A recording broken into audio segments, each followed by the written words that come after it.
Pastor John Gray had just revealed something about Toure Roberts that no one ever expected to hear, and from the very first sentence, from the very first breath he took before speaking, you could feel the atmosphere shift, like a door opening to a room no one even knew existed, a room filled with truths people had only guessed about but never dared to say aloud. And suddenly, the story of Toure wasn't just interesting, it was magnetic, gripping, impossible to pull away from. The kind of story that grabs the human heart and doesn't let go, because from the outside, everything in Toure Roberts' world looked spotless, polished, and picture-perfect. A life so beautifully assembled that it almost seemed crafted by the hands of destiny itself, as he stood on enormous stages under blinding lights, preached sermons that echoed with power, smiled effortlessly for every camera pointed his way, and moved crowds of thousands with the elegance of a man who appeared completely in control of his calling, his purpose, and his image. But behind that perfect and carefully curated exterior, behind the polished Instagram posts, the spotless suits, and the confident tone, something else was brewing, something quiet, something hidden, something tangled in layers that most people would never see unless they were close enough to stand where John Gray once stood, because admiration had turned into whispers, whispers had turned into questions, and questions, as they always do, had begun turning into rumors. Yet everything stayed foggy, unproven, shrouded in uncertainty until the day John Gray finally stepped forward and decided to speak. Not with anger, not with bitterness, not with gossip, but with a truth that carried the weight of personal experience and years of watching Toure, both on stage and off. And it was in that moment that listeners felt the emotional temperature shift, the way the room grew still, the way the digital air felt charged. Because John Gray wasn't repeating stories he heard, he was revealing moments he had witnessed. Conversations behind closed doors, the kinds of interactions that show you the difference between the man and the image he carries. And what Gray described shocked everyone, because he said people had fallen in love with the image of Toure Roberts, the public version polished to perfection, but that the man behind the scenes was wrestling with battles no one ever saw, battles so heavy that sometimes the distance between public confidence and private pressure became impossible for him to hide. On stage, Toure projected a calm, unshakable certainty. Full churches, roaring applause, luxury cars, sold-out events, and endless smiles. But according to John Gray, the real story lived behind the scenes, in the quiet corners where disagreements with other pastors simmered, leadership decisions created tension, and emotional strain had begun tearing at Toure's composure long before the public ever sensed something was wrong. And the wildest part was that none of these heavy moments ever leaked out, because the people around him had worked tirelessly to keep the world from seeing the cracks forming beneath the surface. Gray described nights when Toure felt pulled in two directions at the same time, the pressure of appearing strong for the public and the burden of wrestling with doubts, mistakes, and expectations so enormous that even the smallest decision could spiral into a crisis, because when thousands of eyes are watching you, one wrong word can become a storm. Yet nobody knew how close that storm truly was, until a small disagreement during a major conference ignited into something much bigger, a confrontation in a backstage room that everyone believed was private, where pastors who were smiling on stage just minutes earlier were suddenly locked in a heated argument, voices raised, emotions erupting, loyalties questioned, motives challenged, and the debate that began over leadership style soon turned into something painfully personal. According to John Gray, some pastors walked out furious, unable to stay in the room. Others sat there in stunned silence, unsure how to respond to a version of Toure they had never seen before. And the most shocking part was that while chaos erupted behind that backstage door, the crowd outside remained blissfully unaware, clapping, cheering, praising, believing they were witnessing unity, harmony, and the perfect picture of leadership, while the real story, the real conflict, was unfolding just a few feet away, hidden behind walls and whispers. John Gray made it clear that people only saw Toure smiling beneath the lights, not the stress painted across his face when the lights went out. They felt inspired by the sermons, but never saw the internal battles, the private frustrations, or the weight of decisions that left Toure exhausted, torn, and sometimes overwhelmed far beyond what anyone imagined. And as Gray continued to speak, you could feel the tension in his words, the sense that this was only the beginning of a much deeper story, a story about identity, pressure, image, leadership, and the cost of holding together two versions of yourself for far longer than your spirit can withstand. The whispers around Toure's name grew louder with every revelation, and by the time John Gray finished painting the picture, the calm before the storm had shattered, and it became clear to everyone listening that what was coming next wasn't just controversy, it was truth, and truth always brings a reckoning.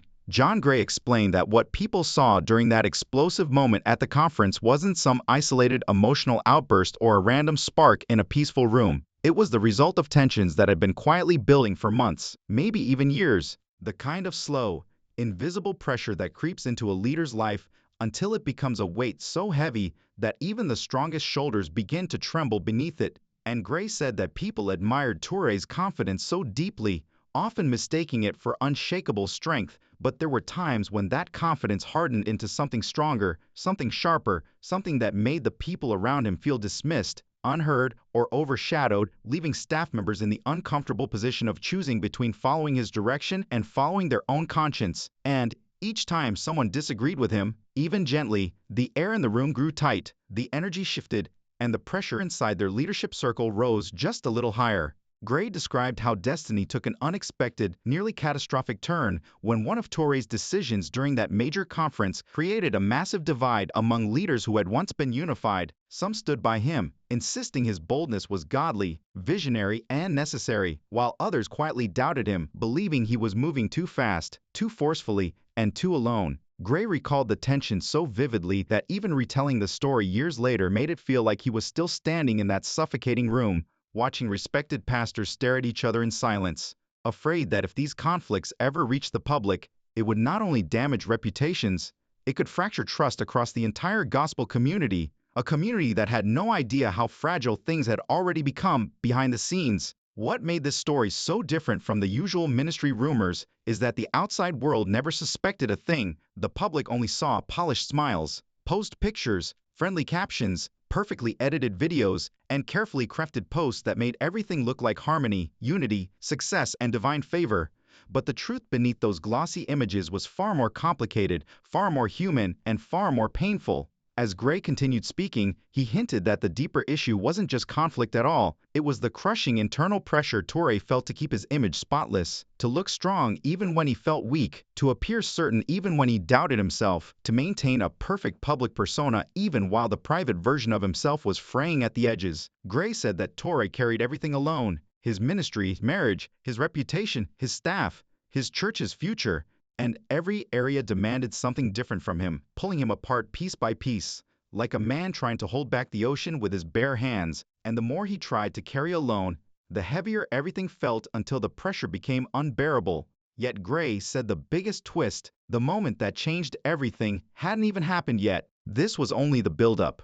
Then Gray's voice grew slower, heavier, more deliberate, as he stepped into the part of the story where everything began to truly unravel. He said that after the conference meltdown, everyone thought the situation would calm down, that tempers would cool, and that Toure would reflect and reset. But instead, the pressure around him tightened day by day, like a rope winding around his spirit until even breathing felt strained. On stage, he kept smiling. Online, he kept shining. In sermons, he kept speaking with conviction. But behind the scenes, something inside him had begun to crack, and the people closest to him saw the signs long before the public ever did. His patience shortened, his tone sharpened, his decisions became quicker and riskier, and the burden of trying to appear perfect turned into an emotional vise squeezing him from all directions. Gray said these were the dangerous moments, the moments when Toure stopped listening to advice and began relying only on his own voice, convinced that he alone knew what was right, and those staff meetings that used to feel like creative collaboration now felt like walking on glass.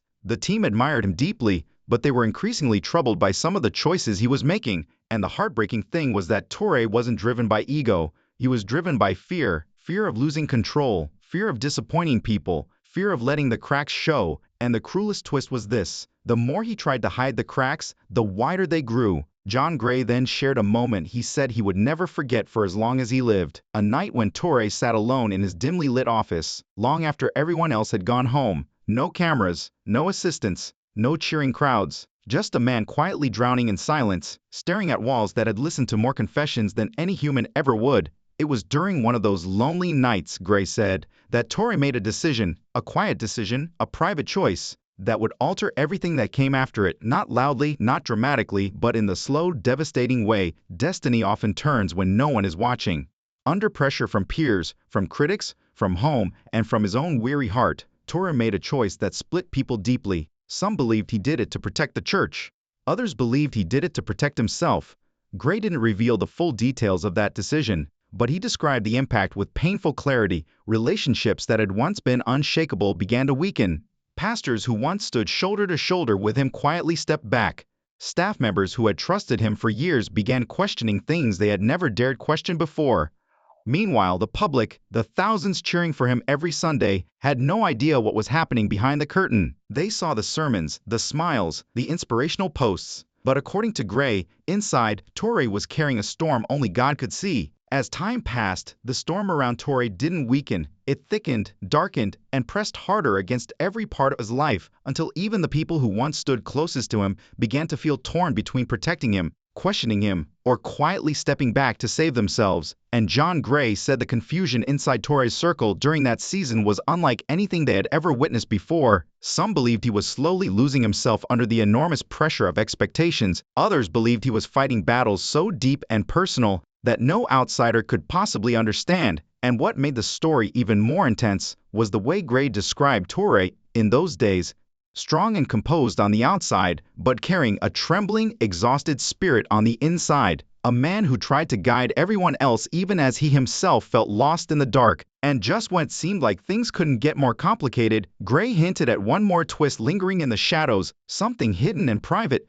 a moment that would push the story into a direction no one expected. And he warned listeners that if they had been shocked so far, they should brace themselves, because the event coming next would shake not only Toure, but everyone connected to him. According to Gray, the final chapter of this story wasn't loud or explosive to the public eye, but inside the gospel community, it felt like an earthquake. The pressure that had been quietly squeezing Toure for months finally reached a breaking point, and the truth behind the polished image began to leak through the cracks. Toure had spent months trying desperately to hold everything together: his team, his friendships, his ministry, and his rapidly shifting reputation. But here's the shocking part: the harder he tried to protect everything, the more quickly things around him began to fall apart.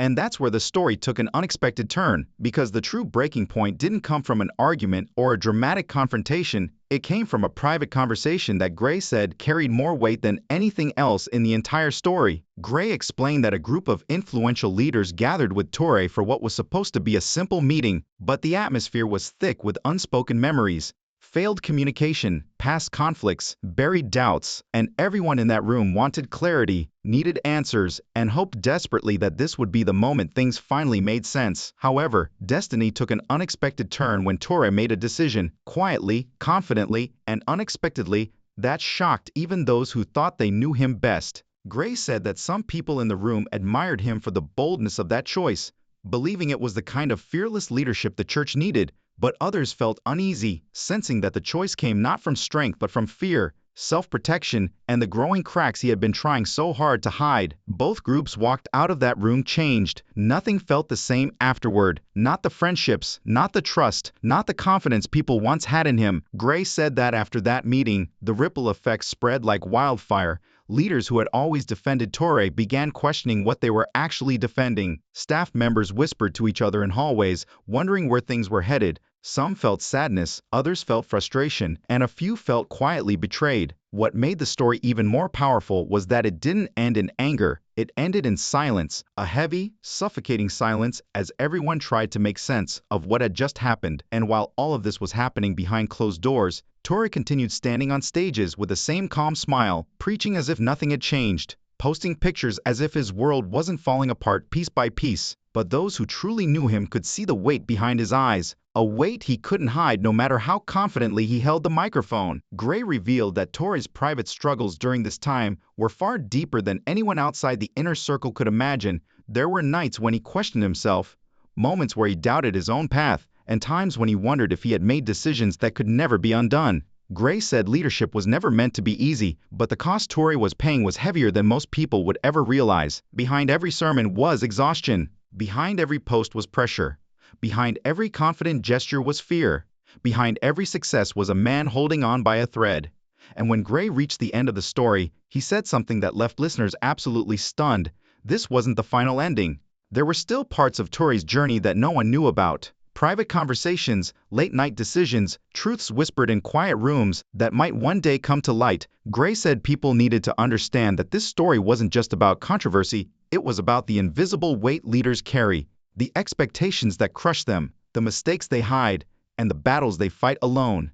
It was about the dangerous gap between who someone truly is and who the world expects them to be. And Gray closed his revelation with a reminder so haunting that his audience fell silent. Even the strongest people can break, even the most confident leaders can struggle, and even the most admired figures can make choices that change everything. He said that while the world watched Toure shine on stage, only a handful of people knew the true cost of that shine. And in the end, the story didn't finish with answers. It finished with questions. Questions that lingered long after Gray stopped speaking. Questions that forced listeners to rethink everything they believed about leadership, influence, and the hidden battle between image and truth. Because in the world of faith and influence, the truth is far more complicated and far more human than anyone ever wants to believe.